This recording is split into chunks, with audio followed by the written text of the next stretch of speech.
Good morning, good morning. Turn on the marquee lights. Good morning tonight. Good morning, good morning. Broadway is feeling bright. Good morning tonight. When the theaters shut their doors, we were so sad and blue. Now we're bringing back Broadway in our Tuesday night review. So good morning. We'll make you feel all right. Good morning tonight for you. Good morning tonight.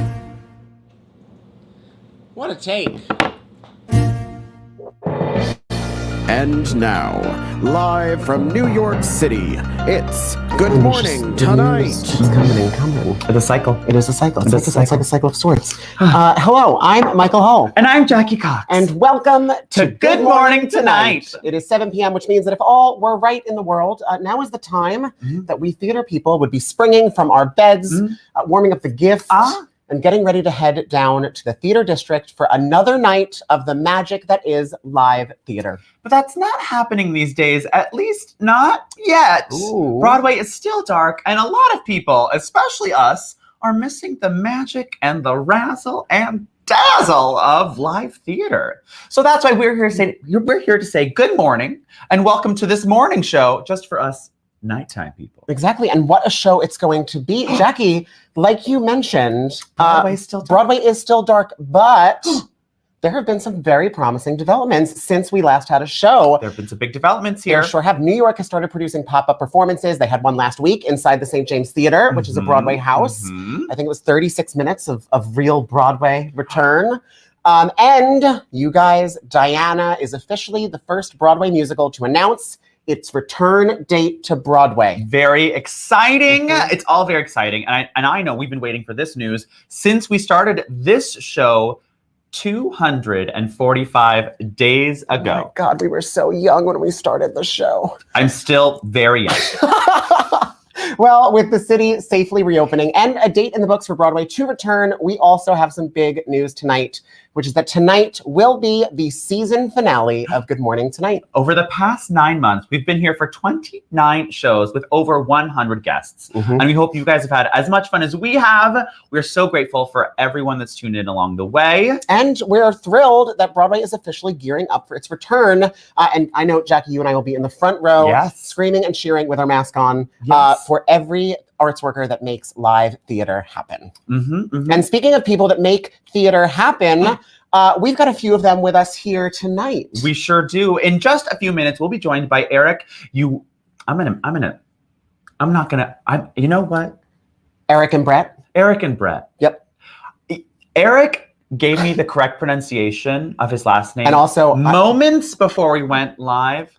And you also practiced this in the mirror for like 5 minutes. I'm just going to out you on the internet. You did practice it, but Eric and Brett are going to join us shortly. They are, and they're the creators of Passing Through, which is a new musical that just recently finished a virtual run with good speed, and tells the journey of a young man journeying by foot from Pennsylvania to California, collecting stories as he goes. Yep, and after that, we are chatting with Broadway's Timothy Hughes, who you may recognize from Chaplin, Frozen, from the viral video of the man snatching the flag, and recently from the Broadway smash Tony-winning hit Hadestown. Not to mention being the strong man in Greatest Showman. But before we get to that, Jackie, Broadway is not the only thing that has been having a reopening of sorts in New York City. Any idea what I could be talking about? So I think what Michael's alluding to is that I have resumed live in-person performances just last night. So I am 2 weeks post my second shot of the Pfizer vaccine. Now is the time when indoor venues are starting to reopen. Everyone is still seated separately at separate tables. Yeah. I kept on a very creepy mask. It was a Luke. It was a Luke of sorts. It was a Luke. So we have. I was there hunting down the newsworthy leads. Oh yeah, catching the scoop for all of you. So don't worry, I'm going to show you a package in just a second. But first of all, congratulations. Thank you. What a fun show. I had a lot of fun. You had I'm going to say packed house, which just means that every 4-top had 4 people and every 2-top had 2 people and everyone was distanced. But every seat was full. Every seat that could be seated was full. Yes. And people went bonkers for the return of Jackie Cox. It was very exciting. I'm very excited. It was my first New York City show since March 5th, 2020. And I'm also traveling for the first time this weekend. I'm going to Nashville for my first out-of-town show of 2021. Things are looking up, you guys. Like I said, I was there to get the scoop for you. I will apologize for those of you who have been with us for the whole 420 some days and the 29 episodes. I will apologize in advance. This is not my most exciting video package because I had to stay in one spot. But Jackie made it pretty exciting. Oh, I was going to say. You gave us the angles and the looks. Let's take a look, you guys. Breaking news. The return of New York's premier cabaret, Broadway, off-Broadway plus queen. She's back from RuPaul's Drag Race. It's been a year, but she's back. You guys, this is my best pal, Jackie Cox, doing her first live show. Let's check it out.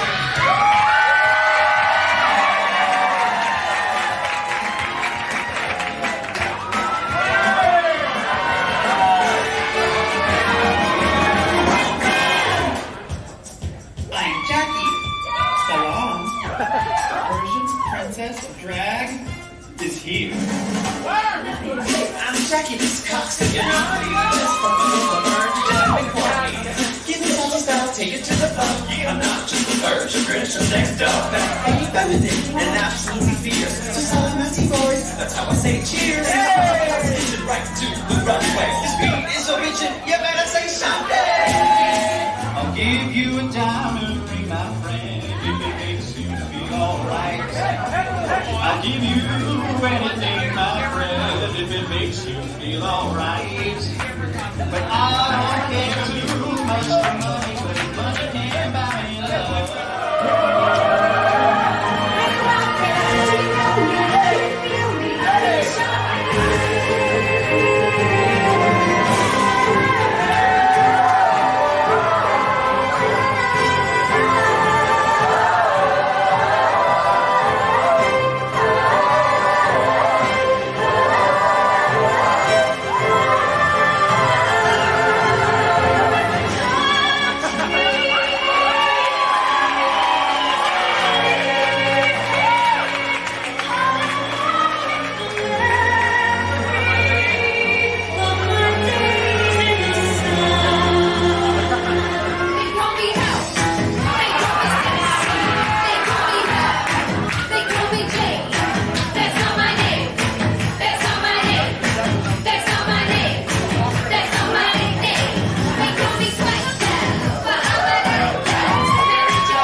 She's back! Oh, how sweet. What a fun. Did you have fun? I had so much fun. The crowd was so warm and welcoming. Michelle Dowdy commented, mic technique, so hard to sing with a microphone in a loud bar with a plastic sheet. It's very difficult, but we learned, we lived, we learned. There was a lot of stuff going on your face. I was like, what's happening? I gotta keep the mic right here. I was like, what? But it was a lot of fun. For those who, obviously we have people watching from all over the world. Eventually I'll be coming to your hometown. And you can see it live. So exciting. I thought it was an apropos way to start our season finale. as we look at the fact that things are starting to open up. Things are starting to We're open keeping up. our masks on and our eyes on the prize. We are. But as long as everybody stays focused and masked and keeps gets doing the right thing vaccinated. and gets vaccinated. Here in Grandpa Joe just recently upped the ante. He likes to really raise the stakes. So he said mid-April now, he wants everyone eligible. Great, let's do it. Every eligible maiden is to get a vaccine. Oh my goodness. Well, it's gonna happen. It's gonna happen. And you know what? I love that people are making stuff happen still, even in this transition period, even this time, even this past year of all of us going through, including our first guest. Our first guest tonight are the writers of Passing Through, a new musical about one man's journey from Pennsylvania to California on foot. That's right. The show was produced at Goodspeed Musicals in the summer of 2019 and was recently streamed for audiences at home. And we're going to talk all about it. Let's welcome to Good Morning Tonight, Eric and Brett.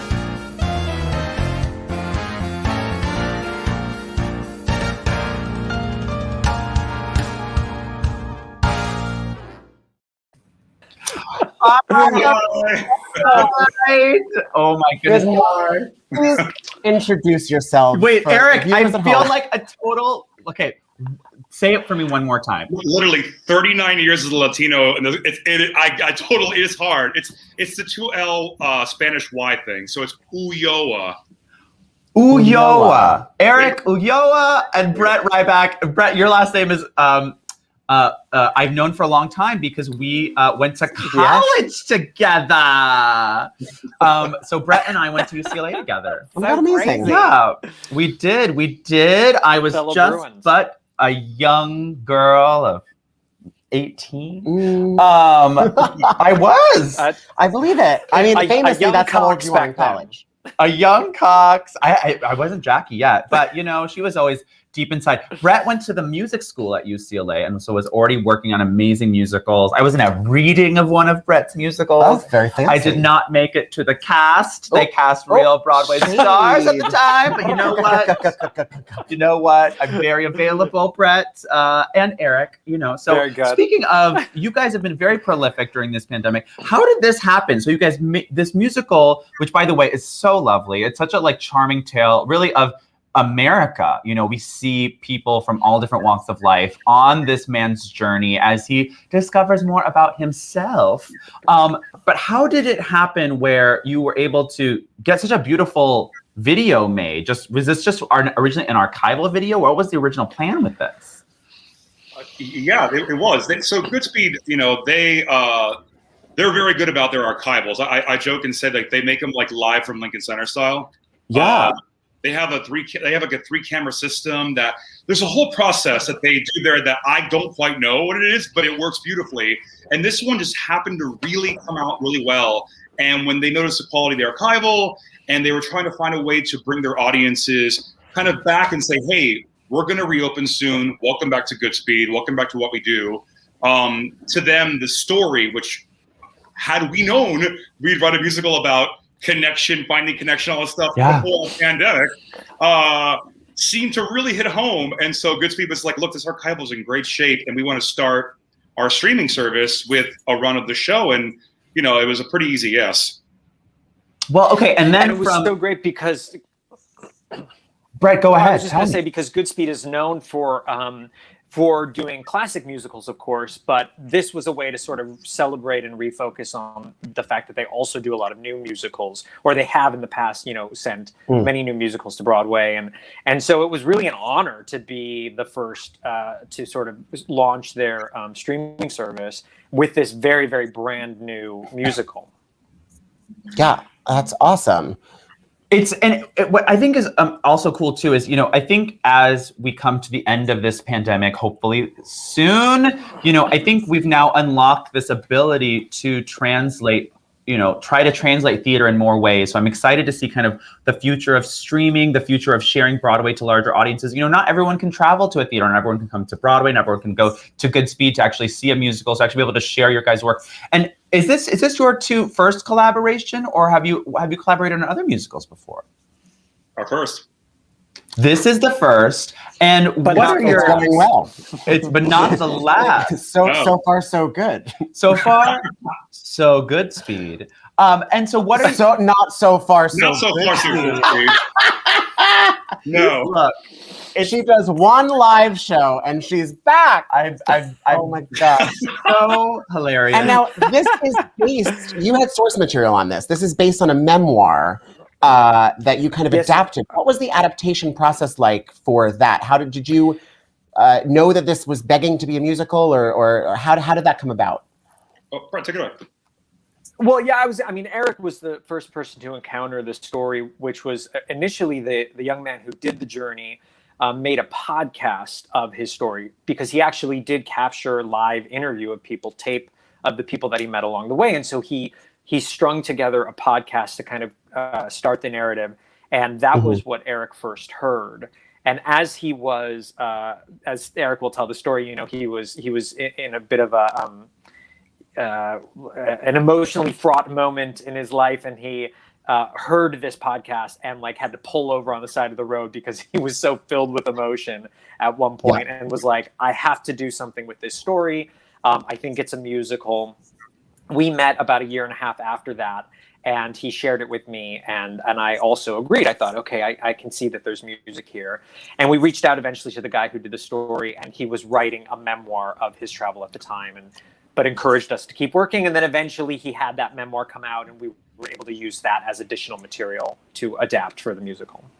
How cool. And it ripped from the headlines, because also now I was listening on the news today, someone is also doing this again, but going the other way. They're going from California to the East Coast. Yeah. You know what? I don't know what we've been doing. We should reporting the news. We should have been walking across the country this whole time, learning about ourselves and each other. And speaking of learning about things, Brett, I know you are quite an accomplished, not only author, but also performer. I had the great privilege to see you in Murder for Two at New World Stages, my birthplace. Yes, the birthplace of the Jackie birthplace Cox. Of Jackie Cox. New World Stages, underground bar lounge, and born in a basement, and theater space, which I adored.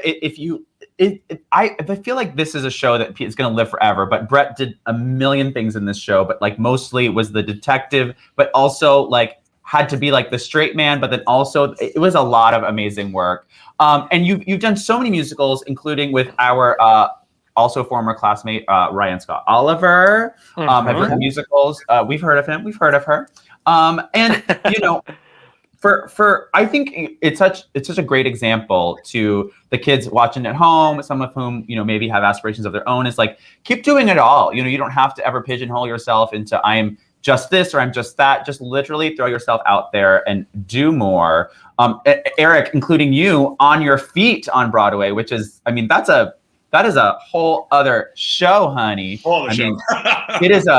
It is a very completely different show than the one you guys wrote. The one you wrote, it's so small and intimate. I could see it done almost in any space, So what's cool is I think we can have different parts of our careers and let them expand into wherever they want and wherever they go. And for our viewers, for the viewers who might not have gotten the chance to see this iteration of the show, which I'm sure there will be more. Follow both of our guests' Instagrams on the bottom and stay up to date on when you can see their show. But for anyone who didn't see the show, tell us a little bit about what the kind of experience for the viewer was like. As Jackie mentioned, it was no On Your Feet, Broadway, razzle dazzle, big band number. But what was your show more like for the viewer? I think that our piece, what makes it special and is that it's not, it sounds like the craziest idea to take on. Write a musical about a guy walking across the country. Sounds awful, but there's something. I think it sounds pretty cool. I think it does sound cool. Every single person was like, it can't be done. It's going to be vignettes, Every person that wants to tell you, it'll be like a bad company, it's just a lot of thoughts on it. But I thought there's and to not spoil the plot for future ticket sales. Honey, that's right. Get those coins, baby. Gotta make a buck. But there's a through line that happens late in Act 1 that pulls you through. So there is a through line that goes through, and you start seeing why he's being pulled to this ultimate climax and where he's going. But it's what it is to me that I think really struck people is that it's truly an ensemble piece. It's 11 actors. And most of them play so many different people. So they're playing, and I think what's exciting is that when you look at the cast, we don't always see this. You see representation of America in that cast all over that stage. Yeah. And that was a big thing, was to make sure that, you know, we have actors who are Navajo, who are Latino, who are Asian, who are Black, who are like all the, as much as we can get in there with these stories and represent it properly, and tell a true story of America. And what I call a story of our better angels, you know, what happens when we actually take a minute to stop, and that you can sit down and have a cup of coffee with somebody and find common ground. And if we don't, then we're really screwed. Yeah, I mean, like, you know, like in the opening scene when the barista says you're barista / life coach. It's so true, because I think we sometimes we don't realize that you can learn from everyone you meet in life. And I think this musical also kind of brings that to life. You know, and, you know, there hasn't been a big ensemble show like this since Come From Away. So it's ready to come to Broadway. We're ready. I hear it's reopening. Amen. You're watching, you're watching and you have a lot of money, you can contact at the Ulloa and at you can just write them on Instagram. Let's produce their show. Ulloa. Yeah. Slide I'm getting better. You are. You're nailing. You know what? I do pride myself on learning things, and today I learned Ulloa. Oh. Very well done. Why? Look, beautiful. People think I always tell people I'm a cunning linguist, and yeah, I read that about you somewhere. It may have been in the bathroom at Industry, but I did read that about you somewhere. I saw that on the bathroom at Industry. Mm-hmm. Wait. Well, we can talk about that at the after show, but I will say people are wild. You know, people are wild these days. That's all I'll say. But if you do go out and about, boys and girls who are watching, including our two guests, do keep your distance from those you don't know. 6 feet. Just a sensible 6 feet. That's all we ask. Or keep your mask on. You know, and that's the thing too. Is I think people are learning. We're all in this new adjustment period. What is next for the two of you? What is on the horizon? Give me something to look forward to. Are you going on a walk later? Yeah, we're going to start in Pennsylvania and take it from there. There you go. We're working on some things, but you know, we can't talk about these things yet, Jackie. No, but we love to tease. We love to tease. You know, I love a scoop. I'm famous for getting my scoops. I will leave it to Brett to drop whatever crumbs he wants, and then I'll leave it to him. Should we look at the mug? What's on the mug? Is that a hint? No, nothing on the mug. This is old school right here. This is just setting it back. Oh, good. Cheers to the good speed. Yeah. Cheers to the good speed. No, we're going to soon be working on a project that is an adaptation of a very well-known movie that we're very excited about. And I have my fingers crossed for a return to Off-Broadway this fall. So we will see if that transpires, but it seems likely in the cards. You heard it here first. There you go. That's very exciting. I will now try to guess. Okay, what movie would it be? If you guess it, I will literally just Venmo you $1,000. Eric will spit. A movie. Well, there's a lot of movies, so I don't know if I'll guess it. Before Jackie breaks Brett's NDA on his behalf, I'm going to pivot real fast, and I just want to ask you gentlemen, before we let you go anywhere, with kind of our theme of tonight is looking forward to the reopening up of Broadway, of theater as a whole, not just Broadway, but theater, big theater, small theater. What is something that you're hopeful for in this industry as we kind of turn our eyes to the prize and get ready for the return of theater? Well, you know, today I actually say. You go, Eric. No, go. I was going to say more original musicals. I think yes. Even as I say, we're adapting a movie, but more original musicals. I think that there's just every time they come around, we love them and we just can't get enough of them. So more invest in the young writers who are doing original work. That's what I have to say. Yep. Yeah. Well, and I think too, I mean, it's also, you know, I think there's a way to do, I don't know which movie you're doing, but for movies like that are not as well known, sometimes it just makes it something totally different. I think You know, there's ways to bring new works and new voices in. So I'm excited to see what happens next. I also love a new musical. Feel free to write a role for a drag queen and her co-host, who are also morning news show anchors. We're incredibly available. We're about to be even more available. We're about to be we're not. One of the reasons we're not going to be available is you're very busy. We'll tell the kids about that. We'll tell the kids that in a minute. Thank you both so much for coming. If you stick around for a little goodbye at the end, but Brett, Eric, I adore you both, and good morning tonight. Good morning tonight. Good morning tonight. Yes. Oh, I'm so inspired. Yeah. I love that people can make shit happen. Even in this past year, you know, to actually take something from last year and then repurpose it into this new year and actually make it something, and then keep working, and you know, that finally that Braveheart adaptation will be written by Brett. So I mean, maybe that's it. That could be. We're just gonna keep guessing. It could be. It could be, you know, Cloudy with a Chance of Meatballs. I can't wait to see his new musical, The Lion King 2. The Lion King being workshopped 2. for next year. Who knows? It's a movie adaptation musical. It's gonna be great. Speaking of movie adaptation musicals, our next guest starred on Broadway in Frozen. Also in Chaplin. Which was not a movie. Which was not a movie. That was a great musical. I loved Chaplin. But most recently was seen in the hit Tony Award-winning, like mega Tony vehicle, Hadestown. That's right. And if you saw any of those shows, you couldn't miss him because he is 94 feet tall and every last inch of him's covered in talent. And now, with Broadway preparing for return, he's advocating for transparency and expedition in the process.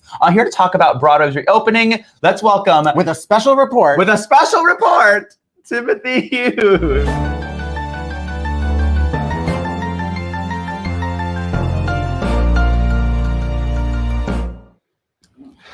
Good morning tonight. Morning. Oh, good morning tonight. How are you? Very the special report.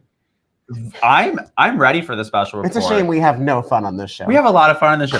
So, okay, in addition to you being in Frozen, the kids probably know about this. You were in this viral video of you snatching a Trump flag from the front row. I heard you tell this story. I can't believe they weren't even sitting in the front row. They didn't even pay for that seat. They marched themselves down to the front row and held up a Trump flag during your curtain call. First of all, rude. But second of all, way to shut it down, baby. Thank you. Appreciate your support. Super rude. Agreed. They definitely had been coming down the aisle. I clocked them, which, you know, because it was dangerous. It was the curtain call of somebody like kind of rushing the stage. And I was like, what is this about? And they revealed the Make America Great Again visor and held up a re-elect Trump 2020 flag. It was right in front of me. It was during the curtain call, which I take very seriously. It's the final exchange of energy between the cast and an audience. And in the middle of kind of bowing, I snatched the flag right out of his hand and threw it off stage just to get it out of the way so we could finish the curtain call. And it turned into a viral moment. Somebody in the audience that night had shared with me at the stage door that they had caught the video and sent it to me on Instagram. And I had plenty of feelings about it. So I wrote a little message. And I read that message, and I also know you did the full press tour after that because people went bonkers for this viral moment. And I know that you talked about the fact that that it wasn't even necessarily in the moment about the Trump flag; it was about a flag. Period. The end. Like nobody should be doing that in the Broadway House at all. And I know Jackie and I we rarely get political on this show. We like to keep our that's a lie. We roll the Biden footage. Roll the Biden reel. But yeah. It really was an inspiring moment, and we thank you for your service and for keeping theaters safe spaces. Yeah, and I think too, you know, I love that your career, and tell me if this is true or not, it kind of pivoted you into this, you're kind of now a leader in Broadway as an activist, you know, and I think that some of the stuff that you've been doing lately is so cool and exciting. I love that you are fighting for, you know, this community, especially, for those, we have people watching from all over the world, some of whom don't know kind of the nitty gritty details, but there's a lot of, I'm not going to say drama, but a lot of discussions happening here in New York City around what is to happen when Broadway reopens, a lot of discussions in the greater American community around Actors Equity, which is the professional union representing actors and stage managers here in the United States, and kind of what are the next steps in this reopening. And I will say thank you for fighting for your fellow equity members in this moment, in this time. What can you kind of talk about or tell, if you were to tell, someone, we have people watching from all over the world. If you're telling someone, someone across the globe what's happening and what you're hoping for in this next step, what would you tell these people about what you're fighting for?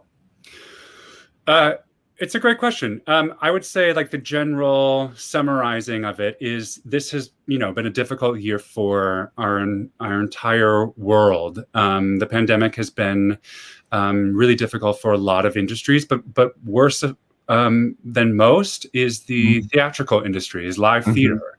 The rug has just been fully pulled from out underneath our entire community. And we've now been living with that for over a year now. And during this very difficult time, we haven't necessarily had the best exchange of communication from Actors Equity, who is our union. And it is time for that conversation to begin again as we look to lay practical protocols and safety procedures to get us back to work. There has been kind of a roadblock to getting reopened because these safety protocols have been so intense. And now we're reaching a crossroads of, people have been concerned about their health for a long period of time now, but now there's also a major concern of our livelihood has not returned.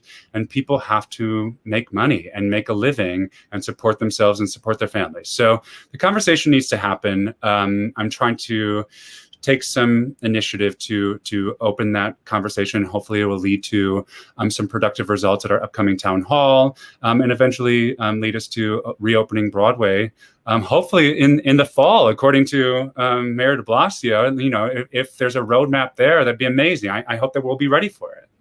I hope so too. And I know it. People always say, "Well, okay, the theater's just there. Just turn them on." It takes such a huge effort to actually make a Broadway show happen.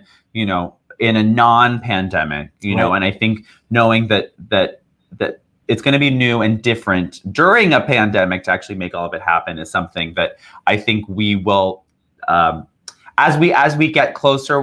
I'm excited to see what happens. But it's an old industry. Exactly, and those theaters are old as well. So they are. Those theaters are old, and some of them have never been sitting vacant for this long ever, in like over 100 years. And I think what's interesting, I hear you talk about the importance of communication to get us back up and running. And I think what some people don't realize is the communication is across the board, because we're talking about multiple unions. We're talking about, like, some of these sets need to be, like, completely retooled because they're not designed to sit still. So, like, the sets sit alone in the house, and, like, things settle into themselves, and, like, there's a lot of work that has to happen, and people really gotta all be on the same page to start that effort. Yeah, the chandelier is going to actually fall. I think it already did. No one knows. Oh God, that's terrible. Well, at least no one's been there, so no one was harmed. If a chandelier falls in an empty theater, the Phantom should have been there, but the Phantom was there, right? Oh yes. If we're going plot wise, you know what? He is the man behind the mask. At least he's wearing a mask. The original Broadway's mask center of the opera.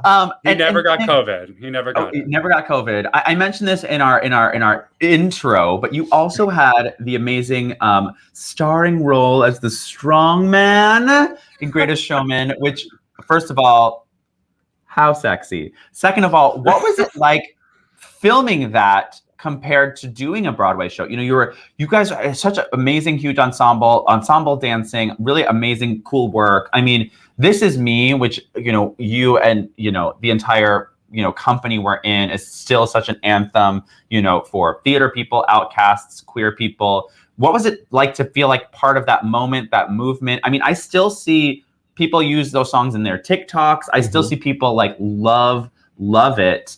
What was like that whole experience like, you know, correct me if I'm wrong, but compared to what was your majority of your career, which has been Broadway? Yeah. It's a great question. First of all, when I heard that music as well, I was like, this is going to be amazing. I mean, when I first heard This Is Me and I couldn't talk about it, I like wanted to tell everybody. I immediately wanted to share it because I knew it was going to be an anthem, as it's turned out to be. Yeah. The biggest difference for me when I had the opportunity to make a huge feature film like The Greatest Showman, I always describe it as like a different stamina is needed. And for musical theater, you train for the marathon. You train for the 2.5 hour, 8 show a week experience. You train with your entire company. It's like, okay, now we're going to run the 2.5 hour show, and you're going to have an 8-minute production number. And when you're doing a movie, specifically a movie musical, you train for the sprint, and you do like the minute sprint of that song over and over and over again, and you have to do it like it's your opening night of a Broadway show, right? Sometimes for days on end, because you have to get the crane shot, the side angles from the back. So the first thing that we filmed for Greatest Showman was Come Alive, and we were like running into the ring. And I remember I did a torch lift with my dance partner Chelsea, and I was like, oh, I can do this. I assumed it would be a couple of takes, and like 2 days later, we were still at the point of doing like a torch lift. Was your one arm like so buff by the end? I literally like the director. Like, well, I guess I'm Quasimodo now in this circus. He picked her up on a Monday and held her there until a Wednesday, and seriously, oh god, very tired. I remember at one point the director came over and he was like, "How are you doing?" And I was like, I don't know if I have a choice in this matter, but I'm going to do it again. Thank God she's a dancer, and she's like, 80 pounds to 100 pounds. She was amazing. How good are you at lifting people who are 5'10" and 150 pounds? Oh my God, we could do it. We could do a torch lift. Just hypothetically. I promise I won't make you do it more than we have to find a bar that has a high enough ceiling, because I am 6'7", but we could do it. We'll work on it. We got ideas. It'll happen. We got people. I know people. I know places. We can practice outside. Oh my gosh. I mean, outdoor drag. This is your time. Right now, outdoor drag might be the outdoor drag. Strike while the iron is hot and the bars are in the street. Honey, the bars are still in the streets. And Tim, you're still here in New York City, right? I am. Yeah. I early on, I left for a couple of months, but then I've been back ever since. Yeah, and beginning of summer. I think it's, as we come into the next phase, I was just thinking, Hadestown was the last shows I saw before everything closed. I saw Hadestown, I saw Mean Girls. I think I saw Mean Girls, I want to say like March, the first day of March, I saw Mean Girls. And then, oh wow, yeah, the 12th. And then it was all closed. So I think, we know that you'll be back. We know that you're gonna in some way, shape, or form, whether that's in a show you've done before and something new. What are you looking forward to? We've had this year to reflect, to think about what Broadway is, what theater is. What are you looking forward to in this next version of Broadway, whatever happens after this? Yeah. In this crazy time, I know personally I've reconsidered the priorities in my life, what I think is important, reevaluated a lot of things, and had a lot of introspective moments. I feel lucky to have the opportunity to return to a show that I think has a great sense of valuing the same things that I've learned to really value this past year. I think Hadestown is definitely ahead of the curve as far as being rooted in something very authentic and meaningful. And I'm excited about theater being produced and created that follows in a similar vein. I think people have seen a lot of movies and a lot of Netflix, and they're craving more than anything else this unique live experience that can only happen, in these spaces, in these moments, for that one night only. And as much as I love the the full energy, like just fun factor that musical theater can provide, I think it's also an amazing opportunity to provide something really meaningful and to fill some really complex emotions that we've been going through and help heal a really, really difficult time. So I'm excited for that possibility. I'm excited to see what some incredible artists have been up to this past year. You know, it's going to be now a year and a half. I hope that that producers and theaters have bravely gone through a similar personal experience, and that is reflected in their seasons and reflected in what they choose to produce and what they develop to bring to Broadway. Yeah, and I hope that this awakening of Black Lives Mattering and representation and equality starts to permeate every experience that is produced on Broadway, every show, every company. And I am optimistic. Jim, have you done a podcast yet? I was going to say, have you run? We just spent a bunch of months talking about Joe Biden, for mayor? and we're thrilled about Biden. But next time around, They haven't picked a mayor yet. When did you run for NYC mayor? I've just done a lot of reading. No, but also you also have like the most lovely to listen to voice. I just want to sit like here for the next hour and listen to you tell me more things, pontificate even more. Thank you. What are we going to talk about next? I think it's just my earbuds. Maybe. I don't know. I think that's a great point, though. I think this whole conversation of arts workers and arts workers mattering and arts mattering, and why we need full circle, why we need Broadway return so badly, is because of what it does for people. It's not just about going out and having a lovely night and seeing a show and laughing and thinking, oh, that was nice, but like the emotional healing of it and the empathy that it instills in people.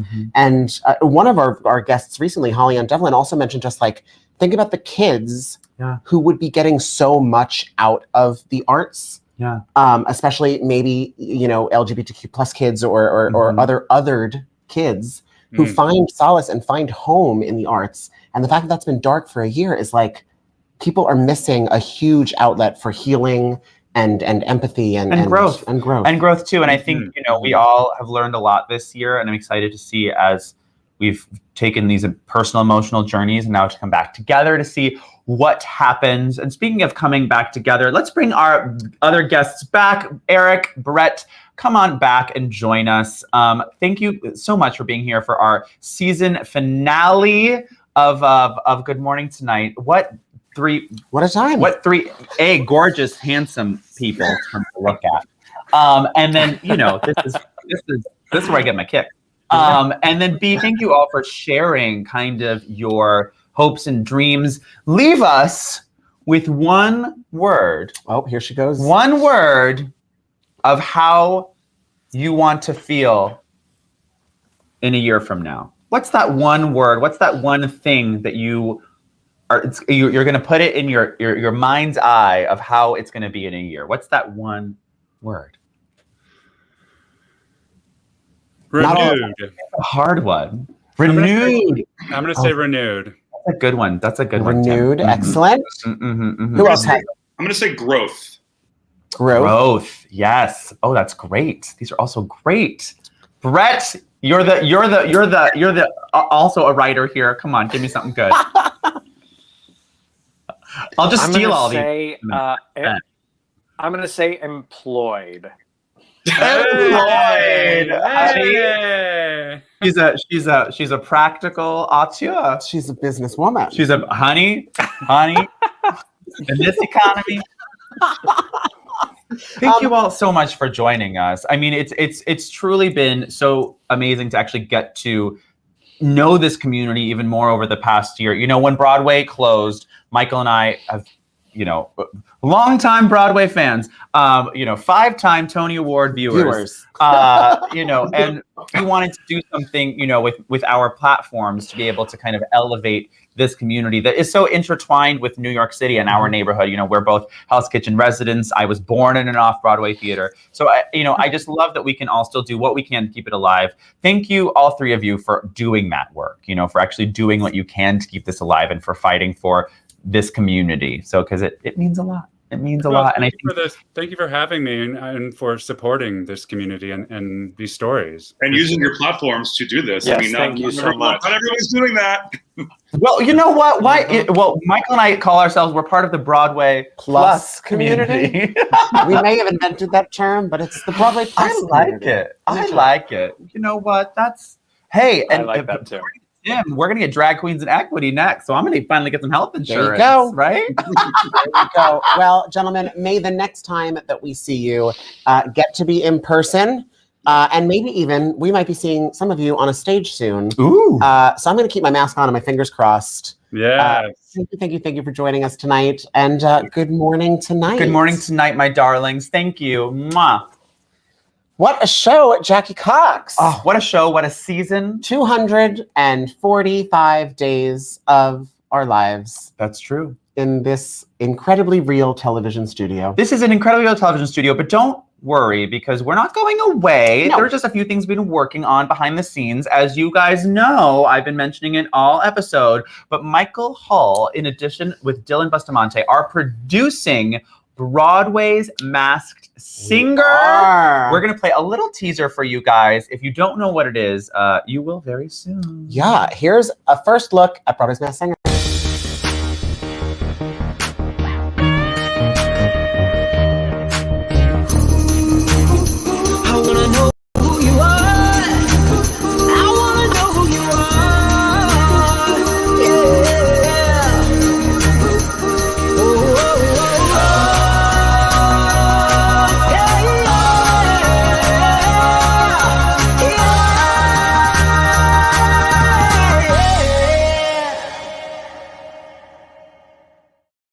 Coming up, April 26th, and I will be a guesser. So I am not one of the Masked Singers because then you would know if you were, you'd be terrible because you're telling everybody. I would be terrible. I was like, I would look great in one of those costumes. No, you'd be a great Masked Singer, but you'd be spoiling the game. I'd be spoiling the game, but I will be a guesser. So tune in and see how I do at guessing and see. Try your own luck. And again, this will be airing on the Broadway Cares Equity Fights AIDS YouTube, and all proceeds will benefit BCEFA, who we love, which is very exciting. So keep staying subscribed to Broadway-Talk Live. So many exciting things, including this Thursday, the 5:30 Quarantini is back with you and Dylan. We sure are. And your special guest is Billy Reese. So yes, very exciting. Incredibly talented singer, songwriter, a comedian. Talented man about town, and he has a new project that we are gonna, since this news show is taking a temporary hiatus. Yes, Dylan and I are gonna try harder to get scoops. Ooh, I'm gonna still need my weekly allowance of scoops. Oh, so we're gonna get the scoop on his new project on Thursday at Happy Hour. Very exciting, very exciting. And Mondays is still empty trivia with the Metzger Timsonses. So make sure to tune into that. And we'll be back. We'll be back before you know it. But in the meantime, we're just very excited. Yeah, we are looking to the future, and we are very excited about the prospect of Broadway opening up.